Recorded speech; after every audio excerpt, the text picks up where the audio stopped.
À la une, les présidents chinois et américains se préparent à leur première réunion virtuelle. Cela a été précédé par plusieurs mois de contacts à haut niveau depuis l'entrée en fonction de Joe Biden en janvier dernier. La rencontre virtuelle entre les deux dirigeants se déroulera au milieu de tensions accrues concernant la région de Taïwan. Samedi, le ministre chinois des Affaires étrangères, Wang Yi, a réitéré l'appel de la Chine afin que les États-Unis s'opposent à de soi-disant demandes à l'indépendance de Taïwan.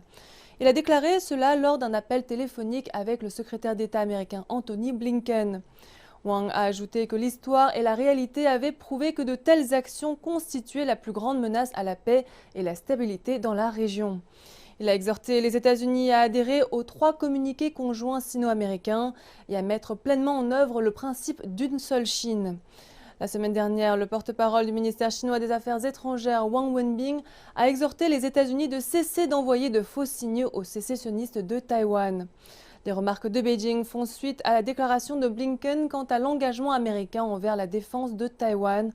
L'opposition constante de la Chine à toute forme de contact officiel ou militaire entre les États-Unis et la région de Taïwan a été mise à l'épreuve il y a une semaine quand quelques députés américains sont arrivés dans la région à bord d'un avion militaire.